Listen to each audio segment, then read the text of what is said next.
तो निफ्टी एक बहुत पॉपुलर बेंचमार्क है, तो उस पे एनालिसिस जरूर की।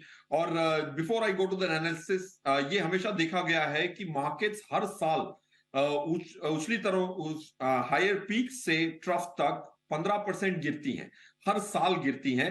कोविड का साल भी छोड़ दूं और ग्लोबल फाइनेंशियल क्राइसिस 2008 भी छोड़ दूं, तो नॉर्मल साल में एवरेज पीक टू ट्रफ 15% की गिरावट आई है। तो ये जहन में बिठाना हर इन्वेस्टर को बहुत ज्यादा जरूरी है, वरना वो ऐसे 10% की गिरावट में पैनिक करने लग जाते हैं जैसे कोई नवीन चीज हुई है। ये नवीन चीज नहीं है, 21-22 साल का डेटा कहता है कि हर साल गिरनी गिरनी है।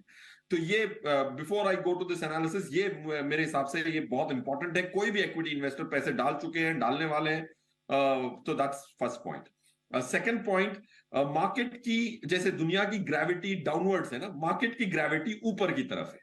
नीचे जाएगी तो ये तो तय है कि कभी ना कभी ऊपर आए, ऊपर जाएगी तो ये तय नहीं है कि कभी ना कभी वापस 5,000 की निफ्टी दिखेगी, 7,000 की निफ्टी दिखेगी, वो कभी होगा ही नहीं, ऐसा भी हो सकता है। So gravity of the market is on the up, ये समझना जरूरी है, तो पैनिक करने की जरूरत नहीं पड़ती। अब मैं बताता हूं कि ये हमने डेटा देखा।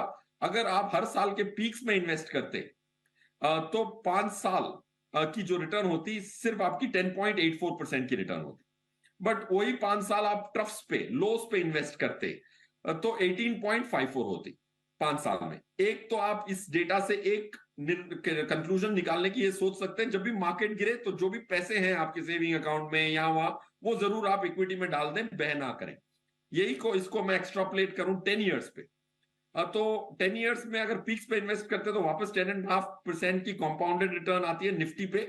और अगर आप ट्रफ्स पे इन्वेस्ट करें, लोस पे इन्वेस्ट करें, तो 14.4। अब आंकड़ा जो है वो स्क्वीज हो गया, 10.5 पीक्स पे इन्वेस्ट करके और लोस पे इन्वेस्ट करो, सबसे लोस पे इन्वेस्ट करो तो 14.5 है, तो फर्क कम हो गया टाइमिंग का। अब 25 साल में अगर आप ये करो, पीक्स पे इन्वेस्ट करो तो भी 11.53 की रिटर्न मिली, और लॉस पे इन्वेस्ट करो तो 13.87, तो और कम हो गया गैप। जैसे आपकी अवधि बढ़ती है, टाइमिंग की रेलेवेंस कम होती है।